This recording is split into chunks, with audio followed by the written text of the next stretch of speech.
welcome back to day 5 now of my 5-day painting series. I'm off for the week for work. I think in the last video I said month.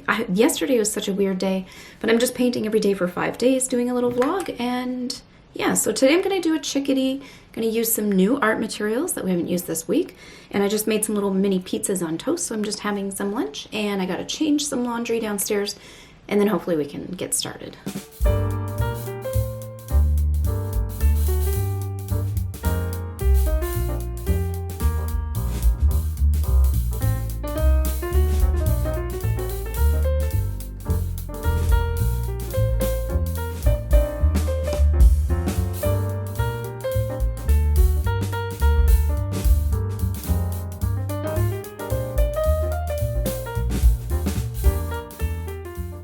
Tried to draw something, and I still have it. It was these little doodles of So I just finished watching the art live stream that I showed a clip of, and it was really nice to hear everyone from different backgrounds coming and talking about how they do art and how they're inspired.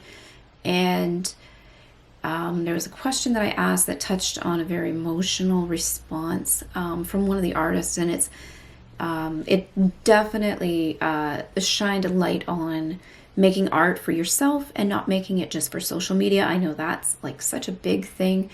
And my question was about being inspired, because I don't always feel great to do art. And when I have those times, I just don't force it, because I know that I'm not going to make anything that I'm happy with anyways.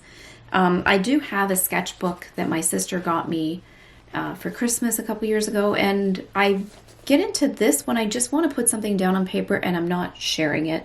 I'll show clips on YouTube sometimes if I'm working, like my sketches the other day, but I don't normally share what's in this book. This is kind of my rough journal, and for the most part I do use my watercolor journal and I paint primarily there, but in here I have freedom to just do anything, use any materials, make anything that looks like not so great or something that looks amazing too, and try new things as well. So I think that's important. For me also, I find that making YouTube videos and making posts on Instagram is a way to document my growth, and so I can see my progression. And YouTube, I just enjoy sharing, and I like watching other artists and getting ideas and inspired by what they're doing, that may be ways of doing art that I haven't thought of, or sparking new ideas. But mostly social media for me is accountability. Sometimes I do want to paint something different, and I will have a second thought about if I do post it on Instagram, it's not really what my breadth of followers are going to respond well to, because they're not used to seeing that sort of art from me, and maybe they're not following for that kind of art.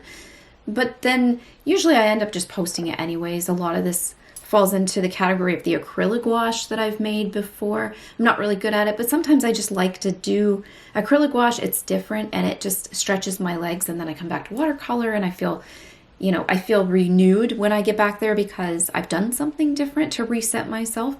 And so at the end of the day, I just post it anyways. I don't have a lot of followers on Instagram, so don't worry about it. But I think it is important to make art for yourself first. That is such a good point. And it was really nice to listen to this live stream or this talk with everybody. And so I'll put a link to it in the comments below if you'd like to watch. It's very inspiring. It's nice maybe to listen to while you're making some art. So now I'm going to go work on my Chickadee. We're going to go downstairs today because I want to use my Copic markers, and they're all downstairs, so we'll get some nice overhead shots for this drawing. I'm so excited. I have a new art supply to share, and I totally forgot until 2 seconds ago when I went to cut some paper. So let's get this open. My mom bought this for me for Christmas, and it's amazing. I'm so excited to use it. Okay, let's see what this looks like. Okay, here we go. Oh my gosh. Oh, it's so beautiful. My mom got me a paper cutter, a guillotine paper cutter. This is just beautiful. I am so excited about this. So I have some Neenah Solar White cardstock that I want to draw my Chickadee on. I don't want to use a full-size page. So I'm going to cut this down. Nice. Look at that. Awesome. Let's get started. Yay. The main reason why I liked this paper cutter over any others is because it has the self-sharpening blades. So every time it cuts, it sharpens itself, and I never seen any others that have that of the ones that I researched that were available to buy. So as I mentioned, we're going to color with Copics today. I haven't used these in so long. I used to use them for card making mostly. They're probably all dusty. But I'm going to try using them today. I have a lot of colors, and the difference between these and the Pitt Artist Pens is these are more blendable, I guess. The Pitt Artist Pens are more defined with the line work, and so these will give nice color mixes, whereas the Pitt Artist Pens are more detailed. Yeah, so we're going to use these. And I have a Copic chart. This is the original Copic chart. They don't provide this anymore. I did make another version of the Copic chart that I sell on my Etsy shop with all the boxes and the colors and a similar layout. So I'll have a link to my shop below in the description, and you can grab a Copic chart if you need one.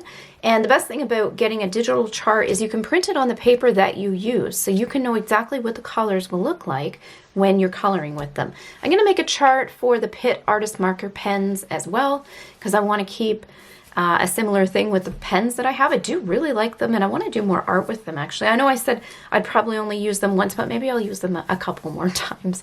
So I'm going to make a chart. Anyway, so that's going to be in my Etsy shop soon as well.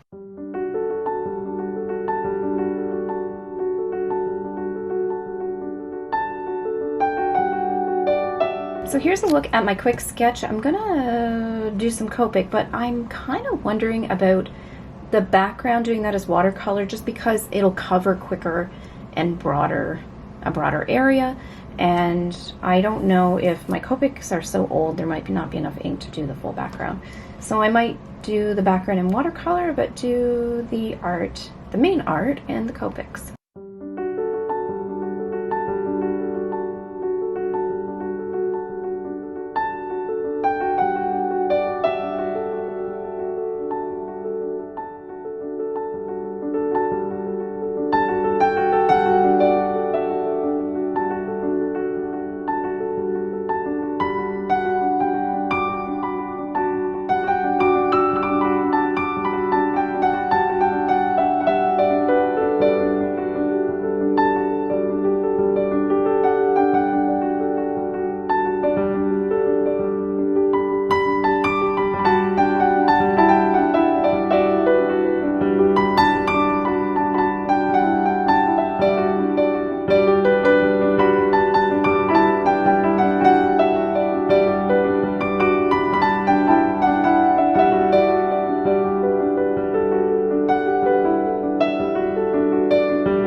Look at my final bird. It turned out okay. I had some struggles. Some of my markers were just dry, and I couldn't, they're non-salvageable. I'll have to get some refill ink and change the nibs.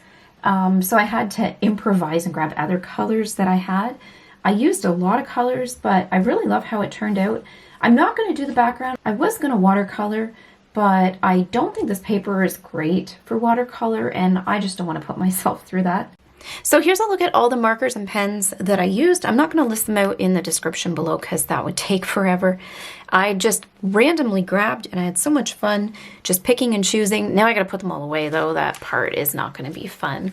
But this drawing has been so fun. And if you followed me on my 5 days of painting on my break, thank you so much for watching all the videos. I've had amazing feedback, and I've enjoyed all your comments, and it's great to know someone's watching, and I've really enjoyed this process, and it's been fun just experimenting and every day waking up and not knowing what I'm going to paint, knowing it's a bird, but just trying all the art supplies that sit around my room that I don't usually have time to do. It's been so nice having this time and doing all these things. There's some new supplies that I haven't used in a while that I think I'll use again real soon. So again, thank you so much for watching this 5 days, and I hope you enjoyed it, and I will have more art coming. There is an art challenge starting in January, and it's Burp Fest 2023, so I'm going to participate in that and try to paint birds every day. I'm not going to pressure myself too much, but yeah, I'm going to try and do as many as I can, and I definitely will be painting more in the new year. I have a goal of 100 paintings. I might try to do 100 unique subjects. I think that might just elevate that challenge a little bit more. So I will post those to my Instagram, and there's more videos to come for sure. So if you've watched all these, thank you so much. And if you enjoyed this video, be sure to give it a like and subscribe just to be notified when I post more videos to my channel. Thank you so much for watching.